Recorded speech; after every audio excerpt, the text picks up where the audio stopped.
Olá, bom dia, ô de casa, dá licença. Estamos chegando com o Bahia Rural deste domingo. Hoje o programa vai ser apresentado daqui, do Parque Ecológico em Lauro de Freitas, na região metropolitana de Salvador. O parque fica na Avenida Praia de Itapuã, em Vilas do Atlântico. O espaço de 70 mil metros quadrados tem uma área verde que preserva a Mata Atlântica. O espaço é cercado de vegetação nativa e conta ainda com equipamentos de lazer para adultos e crianças. A gente vai te contar mais detalhes sobre o parque ao longo desta edição. Veja agora os outros destaques do programa de hoje.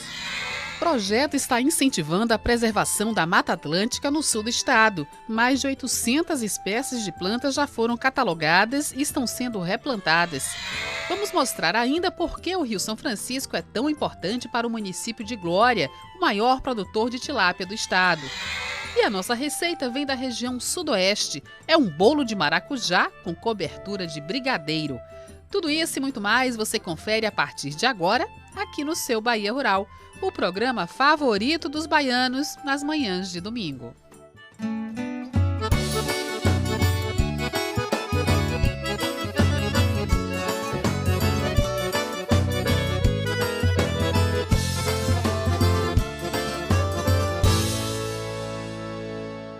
O Bahia Rural deste domingo está sendo apresentado daqui do Parque Ecológico em Lauro de Freitas, na região metropolitana de Salvador. Logo na entrada, um horto com plantas medicinais dá as boas-vindas aos visitantes que podem ainda explorar a vegetação natural através de uma trilha de madeira inserida na mata. No percurso de mais de 800 metros, biólogos apresentam o bioma da Restinga. E é daqui deste trecho que a gente traz a primeira notícia de hoje. No sul do estado, um projeto está incentivando a preservação da Mata Atlântica. Mais de 800 espécies já foram catalogadas. E a recuperação do bioma está unindo pesquisadores e ambientalistas. A beleza das áreas com Mata Atlântica preservada no sul da Bahia chama atenção, através das árvores gigantes que compõem a mata densa. Segundo pesquisadores, a região é considerada uma das áreas de floresta tropical do mundo com maior diversidade de espécies florestais. Na região de Serra Grande, foi feito há cerca de 25 anos atrás um levantamento de 1 hectare, onde foram reconhecidas a ocorrência de 456 espécies de plantas arbóreas dentro de 1 hectare de floresta. Isso foi considerado um recorde, já que as florestas tropicais anteriormente estudadas, como na Colômbia, na Venezuela, traziam números altos, mas cerca de 390, 400 espécies. A grande quantidade de espécies diferentes da flora encontradas nessa região atrai pesquisadores. Nessa reserva particular, chamada Catitu, que fica em Serra Grande, distrito de Uruçuca, 475 hectares da área são destinados à preservação da Mata Atlântica. Local dedicado ao desenvolvimento de projetos ecológicos e estudos de biodiversidade. Espaço onde facilmente são encontradas espécies raras ou próprias do sul da Bahia.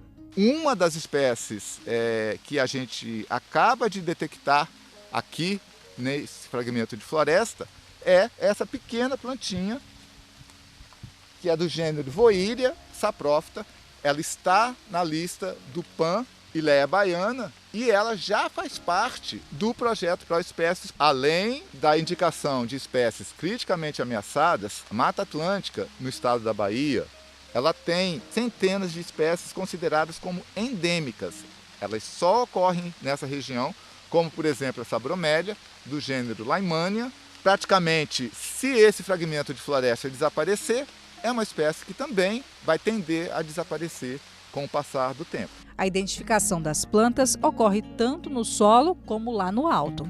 Com a ajuda de técnicas de rapel, materiais como folhas, flores e frutos são coletados. Por aproximadamente 28 dias exaustivos, ininterruptos, de coleta, de acesso. Então, desses 980 indivíduos coletados, quase que 50% dele aí teve um acesso por corda, para que você fizesse ascensão numa árvore principal e pudesse, inclusive, coletar as demais no seu entorno. 221 espécies da flora brasileira estão na lista de ameaçadas criticamente de extinção.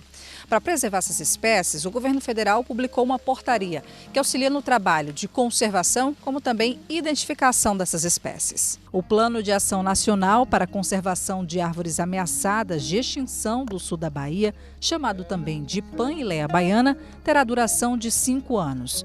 A proposta é engajar os órgãos competentes e instituições para intensificar as ações de preservação do bioma.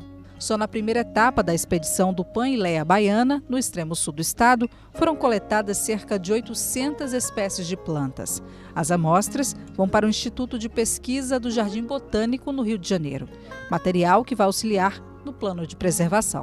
A gente vai ter respostas sobre diversidade filogenética dessa floresta, além da diversidade taxonômica, e a partir do momento que tivermos o DNA sequenciado, isso vai auxiliar trabalhos futuros que podem ser usados, inclusive, para os órgãos de fiscalização. Por exemplo, quando uma madeira é apreendida, se a gente já tem a sequência gênica daquela espécie num banco de DNA, vai ficar muito mais fácil a gente reconhecer que aquela madeira que foi apreendida pertence, por exemplo, a uma espécie ameaçada de extinção. Além do lado científico, ele vai ter um uso gigantesco no futuro dessas espécies florestais.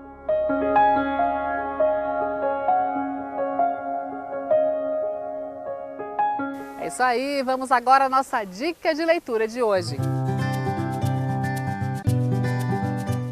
Que tal saber se hortaliça combina com leguminosa? Este é o título do livro publicado pela Embrapa e assinado pela pesquisadora e engenheira agrônoma Milza Moreira Lana.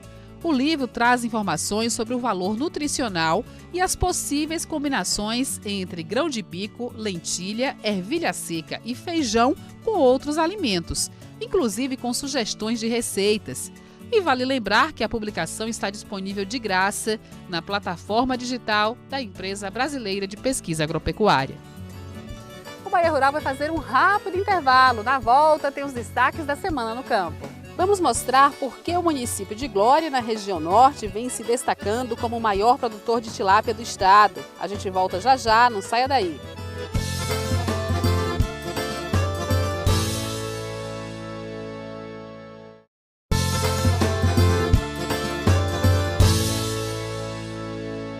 O Bahia Rural está de volta, hoje apresentado aqui do Parque Ecológico de Lauro de Freitas, da região metropolitana de Salvador. Além de incentivar atividades de pesquisa e educação ambiental, o parque também estimula atividades de lazer e recreação da população em contato com a natureza. Este mês, o Rio São Francisco completou 522 anos. Grandioso, essencial para a agricultura e para a pesca e fonte de renda de milhares de ribeirinhos. E é ele que tem permitido ao município de Glória se consolidar como o maior produtor de tilápia do estado.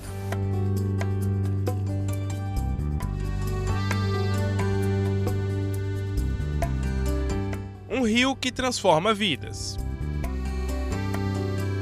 Já casei, já constituí família aqui, não saio mais não. Quem bebe da água de São Francisco não sai não, fica. Quando o Bruno encontrou o Rio São Francisco em 2009, ele já sabia que não iria mais embora.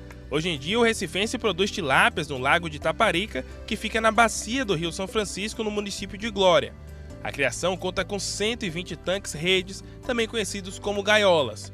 Os peixes daqui são comercializados na região de Paulo Afonso e no estado de Alagoas.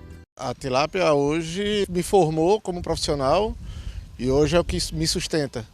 Então hoje a tilápia é um negócio muito rentável, que é uma cadeia fortíssima e que na região aqui eu acredito que é um dos produtos que mais é produzido, né? É um produto muito forte. Em 2022, a Bahia alcançou uma produção de 34 mil toneladas de tilápia, um crescimento de 8,8% em relação a 2021. Glória foi o maior produtor de tilápia do estado, com cerca de 11 mil toneladas produzidas no ano passado. Toda essa produção é possível por causa da abundância e das condições favoráveis proporcionadas pelo Rio São Francisco. A gente tem um clima favorável aqui na região, né, para o desenvolvimento da tilápia, né? Com isso ela consegue crescer mais do que em outras regiões. A piscicultura é apenas uma das diversas atividades econômicas desenvolvidas na bacia do Rio São Francisco, que passa por 3 regiões brasileiras. O Velho Chico é o maior rio totalmente brasileiro. O rio tem 2.863 quilômetros de extensão e uma área de drenagem superior a 639 mil quilômetros quadrados. Cerca de 18 milhões de pessoas vivem na bacia do Rio São Francisco. Apesar das riquezas, o Velho Chico também passa por problemas. Atualmente, o Rio São Francisco sofre as consequências das ações antrópicas, que são aquelas provocadas pelo humano, como a construção das barragens e também a poluição. Segundo os ribeirinhos, se o rio não for preservado com urgência, os problemas podem se tornar irreversíveis. Precisamos resolver essa questão ambiental, a questão dos lançamentos de esgotos domésticos das grandes cidades, dos polos que lançam agrotóxico no rio, diretamente no rio. Precisamos dessas fiscalizações para que o homem possa aproveitar desse rio que gera muito emprego e renda para muitas populações ribeirinhas, né?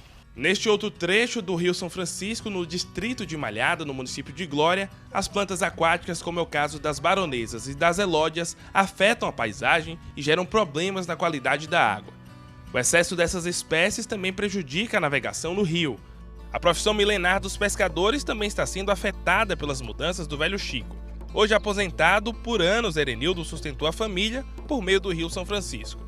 Ele sabe que atualmente sobreviver da pescaria por aqui é bem difícil. Naqueles tempos, quando eu ia pescar, eu pegava a quantidade de peixe que eu estou falando. Se você desse uma ribada, você pegava 200, 300 quilos. Uma ribada é 24 horas que o peixe sobe sobre o cheiro das águas da chuva, né? Que as barras botam, que é os afluentes do Rio São Francisco.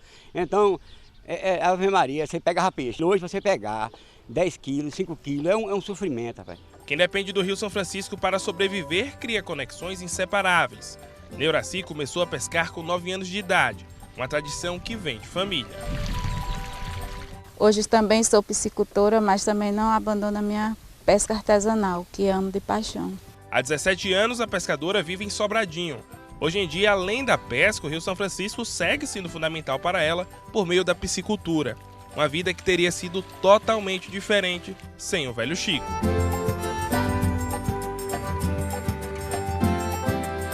O Rio São Francisco para mim é vida e esperança, não só para mim, mas para os meus futuros netos que já estão vindo e para os meus filhos que já estão comigo aqui também na pesca. É tanto que eu tenho um diploma e não uso. Eu prefiro meu barco, meu remo, meus tanques, minhas linhas, eu prefiro isso.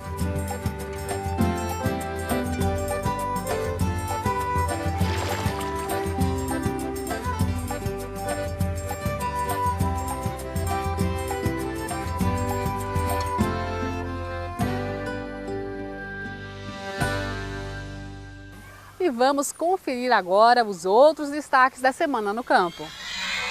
Aqui em Salvador, secretários da Agricultura de estados produtores de cacau se reuniram para traçar uma série de ações para monitorar e combater a monilíase do cacaueiro. O encontro aconteceu na última segunda-feira. Os secretários da Agricultura da Bahia, o Alisson Tum, do Pará, Giovanni Queiroz, e do Espírito Santo, Enio Bergoli, além do secretário de Desenvolvimento Rural da Bahia, Osni Cardoso, assinaram uma carta que vai ser entregue ao Ministério da Agricultura e Pecuária. No documento, eles solicitam apoio para monitorar e combater a monilíase do cacaueiro, doença que representa sério risco à cultura do cacau. As autoridades assinaram ainda um protocolo de intenções para alinhar ações para manter os estados produtores de cacau livres desse mal. A monilíase é uma doença que ataca os frutos do cacaueiro e do cupuaçuzeiro, podendo causar perdas de até 100% da produção. Bahia, Pará e Espírito Santo são os estados que mais produzem cacau. São responsáveis por 97% da produção de amêndoa, movimentando 23 bilhões de reais por ano e sendo fonte de renda para 100 mil produtores da agricultura familiar.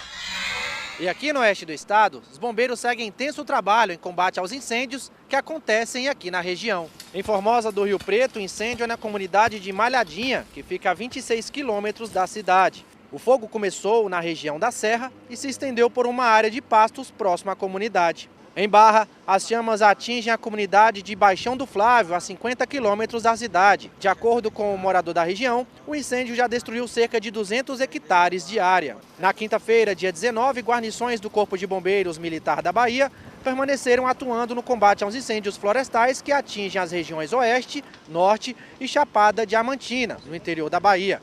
Na região oeste, cerca de 100 bombeiros militares e 21 viaturas estão empregados no combate que acontece nos municípios de Angical, Formosa do Rio Preto, Buritirama, Barreiras, Vanderlei, Riachão das Neves e Santa Rita de Cássia. Além dos combates, os bombeiros também realizam ações preventivas com a população local.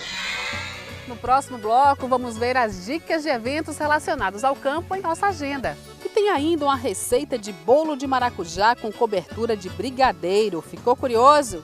A gente te mostra logo depois do intervalo. Até já!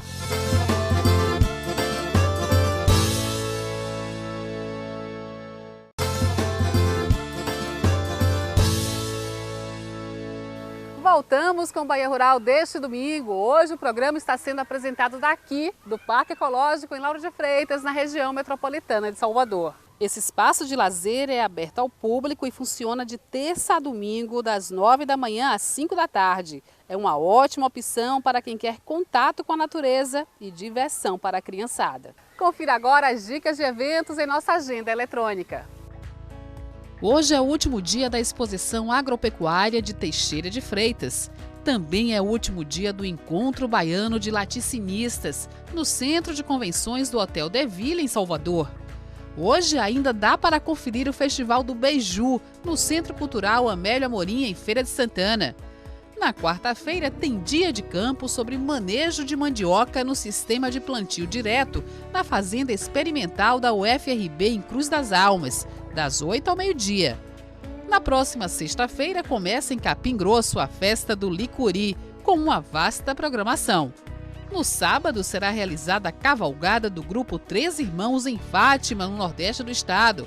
E ainda no dia 28 de outubro, a cavalgada da Lua será em Muritiba. E chegou a hora mais saborosa do Bahia Rural. A nossa receita de hoje vem da região sudoeste. Que tal aprender a fazer um bolo de maracujá com cobertura de brigadeiro, hein? Confere aí.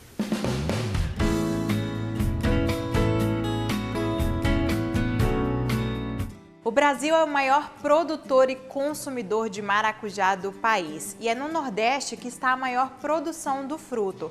Aqui na região sudoeste da Bahia, quem tem esse título de maior produtor de maracujá é Livramento de Nossa Senhora, com uma produção que ultrapassa 39 toneladas do fruto por ano. E é desse fruto que vem a nossa receita de hoje, um bolo de maracujá com cobertura de brigadeiro gourmet meio amargo. Para o bolo, nós vamos precisar de 320 gramas de açúcar refinado ou cristal, 5 ovos, separando a clara da gema, 150 gramas de manteiga ou margarina, 250 gramas de farinha de trigo sem fermento, 40 gramas de amido de milho, 160 ml de polpa de maracujá batida e concentrada, 60 ml de leite, 30 ml de óleo vegetal e 10 gramas de fermento. Para começar, bata as claras até chegar ao ponto de neve e reserve. Na batedeira, misture manteiga, açúcar e as gemas. Bata até virar um creme homogêneo. Misture a polpa de maracujá, o leite e o óleo num recipiente e acrescente o conteúdo ao da batedeira. Bata mais um pouco e acrescente o trigo, amido de milho e o fermento, peneirando esses ingredientes. Misturo todos os secos e peneiro. Por quê? Porque a massa fica um pouco mais airada, mais leve e também para evitar que qualquer tipo de sujeira que venha nas embalagens possa, adentrar dentro do nosso bolo. Bata a massa até ficar homogênea e acrescente as claras em neve, misturando manualmente. O que as claras em neve faz? Faz com que o bolo fique mais fofinho, mais levinho, mais airado. Massa homogênea é só colocar na forma untada. O segredo é não deixar a massa passar muito da metade da forma. Depois é só dar uma batidinha para a massa acomodar e pronto. Leve ao forno a 180 graus de 35 a 40 minutos para assar. Enquanto isso, vamos fazer a cobertura. Para a cobertura de brigadeiro gourmet meio amargo, vamos precisar de uma lata de leite condensado, uma caixa de creme de leite, 100 ml de leite integral, 20 gramas de cacau 100%, 70 gramas de chocolate meio amargo e chocolate granulado para decorar. Numa panela, misture o leite condensado e o cacau em pó. Para a massa ficar lisinha, o segredo é peneirar o cacau. Misture os dois ingredientes até dissolver e acrescente o creme de leite, o leite integral e o chocolate meio amargo. Leve ao fogo médio até ficar nesse ponto. Levantou fervura, você deixa aqui no máximo 1 minutinho, 2 minutos, no máximo depois que levantou fervura e já pode desligar. É hora de colocar no bolo, preenchendo de cobertura do meio para fora, para ficar no estilo bolo vulcão. É só acrescentar o granulado para decorar e tá pronto para servir. Outra opção de cobertura é a calda de maracujá, feita com 200 ml de polpa de maracujá concentrada, 50 ml de água e 40 gramas de açúcar. É só ferver tudo numa panela até virar uma calda e tá pronto. Nós fizemos aqui uma caldinha, que é uma redução da calda do maracujá com açúcar. E aí você pode, colocar essa caldinha e comer esse bolo com um cafezinho. 2 opções deliciosas para servir com esse bolo com o gostinho da fruta da paixão.